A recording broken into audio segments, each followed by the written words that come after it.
بسم اللہ الرحمن الرحیم۔ معزز سامعین، آج اس ویڈیو میں ذکر کروں گی حضرت ادریس علیہ السلام کا، جو کہ نہ صرف اللہ کے نبی ہیں بلکہ اللہ کے رسول بھی ہیں۔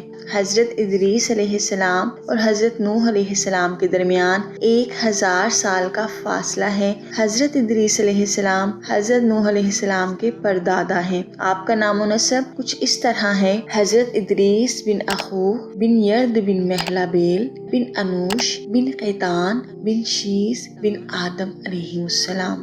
حضرت ادریس کی ایجادات کی بات کروں گی کہ سب سے پہلے ستاروں میں نظر کرنا اور حساب کرنا آپ ہی سے ثابت ہے، لیکن یہ خیال رہے کہ آپ کا ستاروں میں نظر کرنا اللہ کی مرضی کے مطابق اور آپ کے حساب میں تخمینے کی کوئی بات نہیں ہوتی تھی، بلکہ اللہ تعالیٰ آپ کی طرف جو وحی کرتا آپ وہی بیان کرتے، یعنی ستاروں کا حساب آپ کو بطور معجزہ عطا کیا گیا تھا۔ آج کے دور میں ستاروں کا حساب اور آنے والے واقعات کی خبر دینا حرام ہے اور ان پر یقینی اعتبار کرنا کفر ہے۔ قلم کے ذریعے لکھنے کو سب سے پہلے آپ نے رواج کیا، سب سے پہلے کپڑے آپ ہی نے پہنے، اس سے پہلے لوگ چمڑے کا لباس استعمال کرتے تھے۔ سب سے پہلے چیزوں کے وزن کرنے اور کپڑوں وغیرہ کا ماپ کرنا آپ ہی نے رواج دیا۔ سب سے پہلے اسلحے کی ایجاد بھی آپ ہی نے کی۔ حضرت آدم علیہ السلام کے بعد آپ پہلے رسول ہیں جن پر 30 صحیفے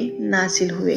معزز سامعین، جیسا کہ قرآن پاک میں ارشاد ہے، وَاذْكُرْ فِي الْكِتَابِ إِدْرِيسَ إِنَّهُ كَانَ صِدِّيقًا نَبِيًّا وَرَفَعْنَاهُ مَكَانًا عَلِيًّا، اور کتاب میں ادریس کو یاد کرو، وہ صدیق تھا، غیب کی خبریں دیتا تھا اور ہم نے اسے بلند مقام کی طرف اٹھایا۔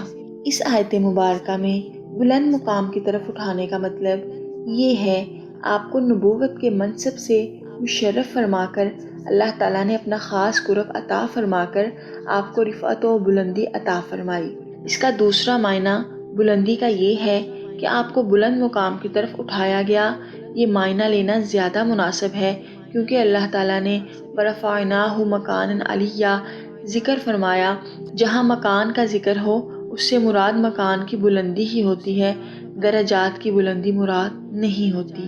بلندی مکان کی تفصیل یہ ہے کہ آپ کو آسمان پر اٹھا لیا اور یہی صحیح تر ہے۔ بخاری و مسلم کی حدیث میں ہے کہ حضور سید عالم صلی اللہ علیہ وآلہ وسلم نے معراج کی رات حضرت ادریس علیہ السلام کو چوتھے آسمان پر دیکھا۔ اس سے ایک بڑا خوبصورت واقعہ ہمیں ملتا ہے جو میں اس ویڈیو میں ذکر کروں گی کہ حضرت کعب بن احبار رضی اللہ تعالی عنہ سے مروی ہے کہ حضرت ادریس علیہ السلام نے ملک الموت یعنی حضرت اسرائیل علیہ السلام سے فرمایا کہ میں موت کا مزہ چکھنا چاہتا ہوں، کیسا ہوتا ہے، تم میری روح قبض کر کے دکھاؤ۔ انہوں نے آپ کے حکم کی تعمیل کی اور روح قبض کر کے پھر اسی وقت لوٹا دی، آپ زندہ ہو گئے۔ پھر آپ نے فرمایا اب مجھے جہنم دکھا دو تاکہ خوف الہی زیادہ ہو۔ آپ کے ارشاد کی تعمیل کرتے ہوئے آپ کو جہنم کے دروازے پہ لے جایا گیا۔ آپ نے مالک نامی فرشتہ جو جہنم کا دروغہ ہے اس سے فرمایا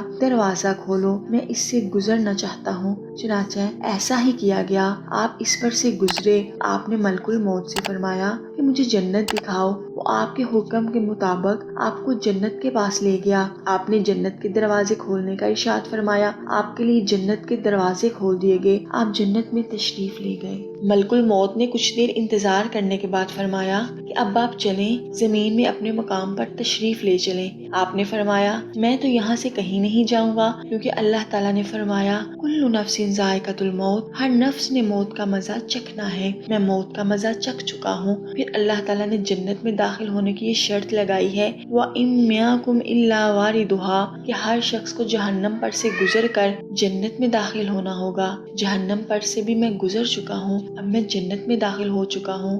جو لوگ جنت میں داخل ہو جاتے ہیں انہیں وہاں سے نکالا نہیں جا سکتا، کیونکہ اللہ تعالیٰ نے ارشاد فرمایا وَمَا هُم مِّنْهَا بِمُخْرَجِينَ، جنت والوں کو جنت سے نہیں نکالا جائے گا۔ اللہ تعالیٰ کے ارشاد کے مطابق میں نے یہی رہنا ہے، یہاں سے مجھے نہیں نکالا جا سکتا۔ حضرت ادریس علیہ السلام کے اس کلام کے بعد اللہ تعالیٰ نے ملک الموت سے فرمایا اے اسرائیل، میرے بندے ادریس نے سب کام میری مرضی سے کیے، انہیں یہاں ہی رہنے دو۔ آپ علیہ السلام ابھی تک آسمانوں میں زندہ ہیں۔ سبحان اللہ۔